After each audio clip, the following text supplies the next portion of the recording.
एक बार की बात है, एक गांव में एक बहुत ही कंजूस आदमी रहता था। उसके सभी जानने वाले और रिश्तेदार उसका मजाक बनाते थे। जब भी कोई मेहमान उसके घर आता तो उसे ये चिंता हो जाती थी कि अब एक आदमी का खाना फालतू बनेगा, इसलिए वो खुद कम खाना खाता था। कोई रिश्तेदार उसके घर आना ही नहीं चाहता था। एक बार एक मेहमान उसके घर आया। वो कई सालों के बाद आया था।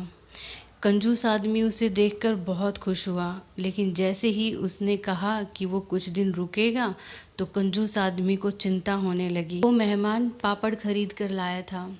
कंजूस आदमी ने अपनी बीवी से कहा, सिर्फ 4 पापड़ सेकना और उस मेहमान को मत देना। मेहमान से थोड़ा दूरी पर एक थाली में रख देना, वो खुद नहीं मांगेगा। कंजूस की बीवी ने ऐसा ही किया। खाना चूल्हे पर बना था, वहीं सब बैठकर खा रहे थे। मेहमान को पापड़ बहुत पसंद थे, लेकिन उसे मांगने में भी शर्म आ रही थी। तभी उसने अपना दिमाग लगाया और बोला, अरे भैया, आज तो ना जाने किसकी दुआओं से बच गया, वरना मैं तो आज भगवान को प्यारा हो जाता। इस पर कंजूस आदमी ने पूछा, वो कैसे भाई, क्या हुआ था? तो मेहमान ने कहा, जब मैं खेतों के रास्ते आ रहा था तो बीच रास्ते में एक लंबा सांप बैठा मिला। कंजूस आदमी ने पूछा, अच्छा, बहुत बड़ा सांप था क्या? तो मेहमान बोला, हाँ, देख लो भैया, अब मेरी थाली से लेकर वो पापड़ की थाली तक। कंजूस आदमी और उसकी बीवी समझ गए कि वो पापड़ लेना चाहता है, लेकिन कंजूस आदमी उससे पूछता है, अच्छा, तुम कितनी दूर थे उस सांप से?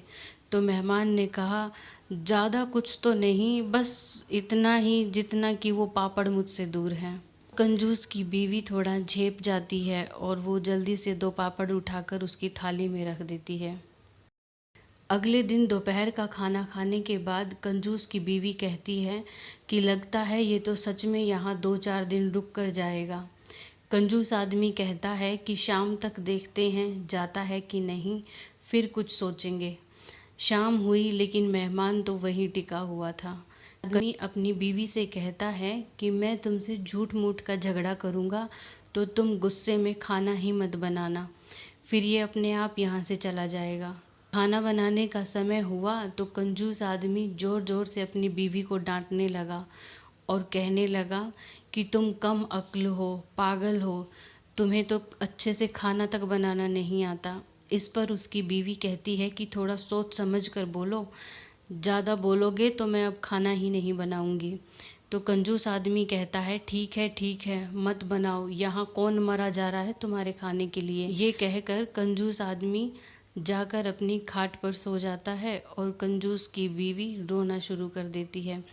ये सब देखकर मेहमान वहाँ से उठता है और अपना बैग लेकर कहता है कि भैया, मुझे माफ़ करना, मैंने आपको पहले नहीं बताया था। अभी कुछ ही देर बाद मेरी ट्रेन है और मुझे मेरी बहन के घर जाना है। मैं अभी चलता हूँ, कहीं ट्रेन निकल ना जाए। ये कहकर मेहमान वहाँ से चला जाता है। उसके जाते ही कंजूस आदमी जल्दी से अपनी खाट से उठता है और अपनी पत्नी के पास जाकर कहता है कि मैंने तो तुम्हें पहले ही बताया था कि हम झूठ मूठ का झगड़ा करेंगे, तो फिर तुम रोई क्यों? देखो, अब मेहमान भी चला गया है, जल्दी से खाना बनाओ, मुझे बहुत भूख लगी है। कौन सा हमारा सचमुच का झगड़ा हुआ है? कंजूस की बीवी जैसे ही खाना बनाने के लिए उठती है, तभी वो मेहमान की आवाज़ आती है कि भाभी जी, खाना मेरे लिए भी बनाना, मैं कौन सा सचमुच यहाँ से चला गया था। मैंने शाम को आप दोनों की सारी बातें सुन ली थी।